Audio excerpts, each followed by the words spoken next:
ప్రియమైన దేవుని బిడ్డలారా, మీ అందరికీ ప్రభు పేరిట వందనాలు. దేవుడు మనల్ని యథావిధిగా కలుపుకుంటానికి ఈరోజు ఇచ్చిన సమయాన్ని బట్టి ఈ శుభ సాయంత్రం సమయంలో ప్రభు పేరిట మీ అందరికీ వందనాలు తెలియజేస్తున్నాను. అదేవిధంగా మన ప్రియుడు పరలోకపు తండ్రి యేసు ప్రభు వారికి కూడా నా ప్రత్యేకమైన కృతజ్ఞతలు చెల్లిస్తున్నాను.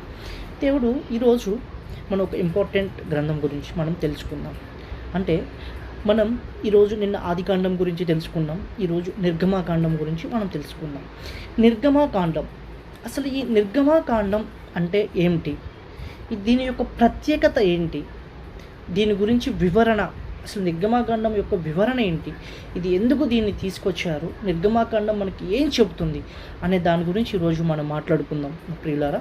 సో దేవుడిచ్చిన జ్ఞానాన్ని బట్టి మీ అందరికీ రోజుకు ఒక గ్రంథం గురించి, రోజుకు ఒక అధ్యాయం గురించి, ఒక పుస్తకం గురించి, దాంట్లో ఉన్న భావన క్లుప్తంగా మీకు తెలియజేయాలని మనస్ఫూర్తిగా కోరుకుంటున్నాను. ప్రియ దేవుని బిడ్డలారా, మనం ఒక్కసారి నిర్గమాకాండం గురించి చూస్తే నిర్గమాకాండం యొక్క ప్రత్యేకత ఏంటి అనేది మనం తెలియజేస్తుంది ఇక్కడ.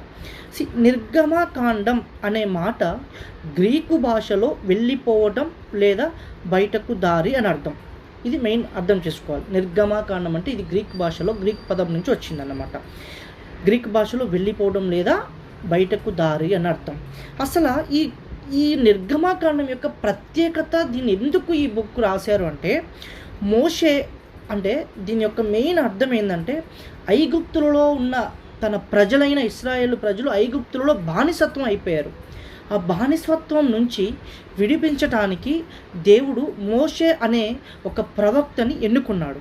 ఓకే, మోషే అనే ప్రవక్తని దేవుడు నియమించటం, ఓకే, బానిసలుగా ఉన్న ఇశ్రాయేలు ప్రజలని విడిపించటం దీని యొక్క ప్రధాన లక్ష్యం, ఈ గ్రంథం యొక్క, ఈ పుస్తకం యొక్క ప్రధాన లక్ష్యం. అయితే ఈ ప్రధానంగా ఈ నిర్గమాకాండాన్ని మూడు గ్రంథములుగా, అంటే మూడు గ్రంథములుగా విభజించడం జరిగిందన్నమాట. అంటే ఈ నిర్గమాకాండం ఏం చెబుతుంది అంటే, మూడు ప్రధాన గ్రంథాలుగా మనం దీన్ని చూడొచ్చు. అంటే ఒకటి వచ్చేసి, ఫస్ట్గా మనం చూసినట్లయితే మోషే ప్రజలను ఐగుప్తు నుంచి నడిపించటం, ఇది ఫస్ట్.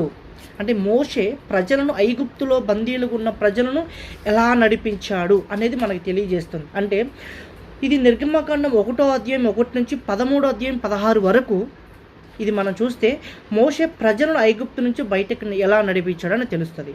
తర్వాత రెండవ ప్రథమ భాగం ఏమిటంటే, మోషే అరణ్యంలో ప్రజలను నడిపించుట. అక్కడ ఐగుప్తు నుంచి ప్రజలను విడిపించి మోషే అరణ్యంలో, అంటే అక్కడి నుంచి అరణ్యంకు, అంటే వస్తున్న దారిలో అరణ్యంలో వీళ్ళు